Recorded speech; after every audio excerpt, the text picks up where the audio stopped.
요즘처럼 전셋값이 높게 형성돼 있을 때는 많은 분들이 집을 구할 때 전세 대출을 받아야 하는 경우가 많습니다. 그런데 의외로 전세자금 대출을 어떤 절차로 받아야 하는지 잘 모르는 경우가 적지 않습니다. 특히 사회초년생이나 청년들처럼 대출을 처음 받아보는 경우 이런 문제에 더 어려움을 겪습니다.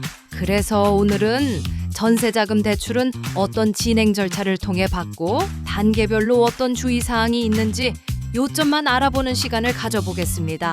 전세자금 대출이란 말 그대로 전세보증금의 일부를 금융권에서 빌려주는 상품을 말합니다. 보통 전세대출은 최대 70%에서 80%까지 받을 수 있는데 1억짜리 전셋집에 들어가려고 대출을 알아본다면 최대 기준으로 7천만 원에서 8천만 원 정도까지 대출금을 빌릴 수 있습니다. 그런데 집을 담보로 돈을 빌려주는 주택담보대출과는 달리 전세로 들어가는 집은 우리 집이 아닌데 무엇을 믿고 대출을 해주는 걸까요? 이게 가능한 건 바로 보증기관이 있기 때문입니다.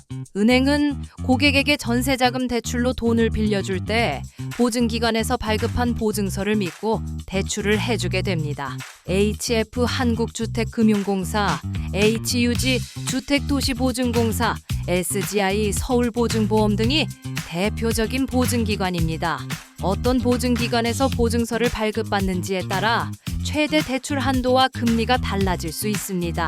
보통 대출 금리는 HF, HUG, SGI 순으로 높아집니다. 보증서 없이도 금융기관 자체 대출 상품이나 다른 담보를 이용해 대출을 받을 경우 금리는 좀 더 높아질 수 있습니다. 기금재원 대출, 전세자금 대출로 돈을 빌릴 때 과연 어느 은행에서 무슨 상품을 선택해야 잘 받는 걸까? 우선은 기금재원 대출을 가장 먼저 알아보는 것이 좋습니다.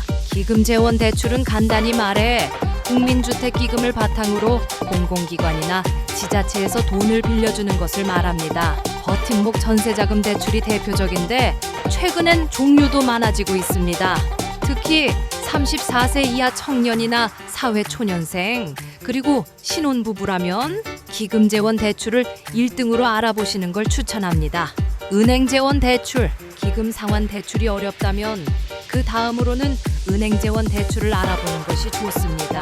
은행자원 대출은 쉽게 말해 각 은행에서 출시한 대출 상품을 통해 돈을 빌리는 것을 말합니다.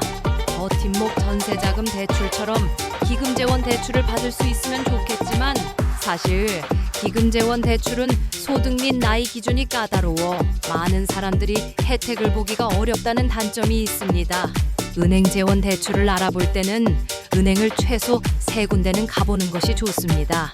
많은 사람들이 대출은 주거래 은행에서 받는 게 유리하다고 생각하는 경향이 높은데 무조건 그런 것은 아닙니다. 주거래 은행이 아니더라도 앞으로 급여 통장도 개설하고 적금도 만들고 카드도 만들어서 열심히 실적을 쌓는다는 약속을 하고 이를 이행하면 금리도 꽤 합리적으로 받을 수 있을 뿐 아니라 대출도 더 좋은 조건으로 받을 수도 있기 때문입니다.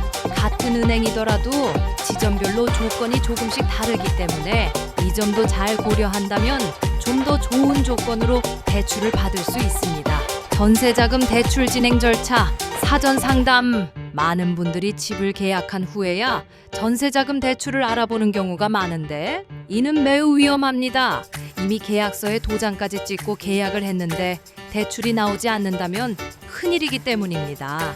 이런 불상사를 막기 위해서는 계약을 체결하기 전 먼저 해당 주택의 등기부 등본을 떼서 사전 상담을 받아보는 것이 좋습니다. 등기부 등본은 공인중개사 사무소를 굳이 방문하지 않더라도 인터넷에서 열람하고 발급받을 수 있습니다. 임대차 계약, 은행 사전 상담 시 전세자금 대출이 가능하다는 답변도 받았고 집도 마음에 든다면 이제 계약을 할 때입니다. 보통 가계약은 보증금의 5%에서 10% 정도를 지불하는데 집주인에게 돈을 입금한 후에는 영수증을 꼭 챙겨야 합니다. 전세자금 대출을 받기 위한 필수 서류 중 하나가 바로 계약금 영수증이기 때문입니다. 확정일자, 임대차 계약을 체결했다면 일단 주민센터에 가서 확정일자를 바로 받는 게 좋습니다.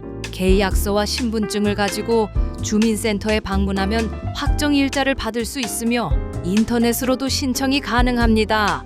확정일자 도장이 있어야 나중에 전세자금 대출을 받는 과정에도 문제가 없고 나중에 집이 경매나 압류에 걸린다 하더라도 우선순위를 보장받을 수 있습니다. 대출 신청, 확정일자를 받은 계약서와 재직증명서, 소득 확인 서류, 신분증 등 대출에 필요한 서류가 준비됐다면 이를 은행에 제출하고 대출 서류를 작성하면 됩니다. 대출을 위해 필요한 서류는 은행별로 그리고 대출 상품별로 차이가 있을 수 있습니다.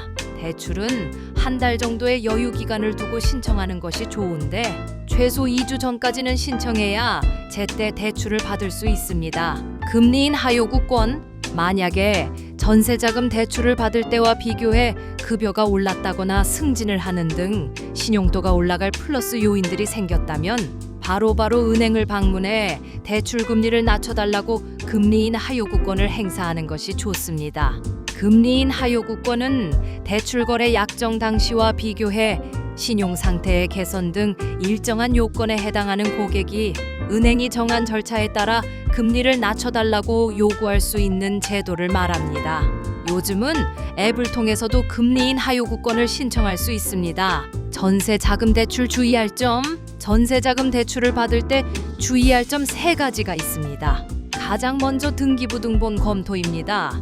부동산 계약 경험이 적거나 없는 사회초년생의 경우 등기부등본 체크를 잘하지 않는 경우가 많은데 대출을 받기 위해 그리고 혹시나 나중에 경매나 압류 등 불리하게 작용할 만한 요인들이 있는 건 아닌지 아주 디테일하게 보고 입주를 해야 됩니다. 두 번째는 보증금을 지킬 수 있는 최소한의 안전장치인 전세보증보험 가입입니다. 모든 집이 전세보증보험에 가입할 수 있는 건 아니기 때문에 집을 계약하기 전 그리고 대출을 받기 전 반드시 전세보증보험 가입 대상이 되는지 여부를 따져보는 것이 좋습니다. 세 번째 주의사항은 바로 주소 이전입니다. 전세자금 대출 기간이 아직 끝나지 않았고 계약 기간 내에 있다면 임의적으로 주소를 이전하면 절대 안 됩니다. 등기부등본상으로 주소를 이전하면 대출 연장이 되지 않을 확률이 굉장히 높기 때문입니다. 그리고 주소 이전을 한 경우라면 법적으로도 불리한 상황이 생겼을 때 권리를 보장받는데 한계가 있을 수 있습니다. 전세자금 대출에 대한 매우 유용한 정보를 정리해 주셨네요. 특히 사회초년생이나 청년층이 알아두어야 할 핵심 내용들이 잘 담겨 있습니다. 몇 가지 중요한 포인트를 짚어보면 대출 순서의 중요성이 눈에 띕니다. 기금재원 대출 버팀목, 전세자금 대출 등 은행 재원 대출 순으로 알아보는 것이 금리 면에서 유리하다는 점이 실용적인 조언입니다. 계약 전 사전 상담을 강조한 부분도 매우 중요합니다. 실제로 계약 후 대출이 안 되어 곤란을 겪는 경우가 종종 있죠. 확정일자를 즉시 받아야 한다는 점도 놓치기 쉬운 중요한 절차입니다. 이는 대출뿐만 아니라 임차인의 권리 보호를 위해서도 필수적이죠. 주의사항 중에서도 주소 이전 금지는 많은 분들이 모르고 있는 부분입니다. 대출 기간 중 임의로 주소를 옮기면 대출 연장에 문제가 생길 수 있다는 점을 미리 알고 있어야겠습니다.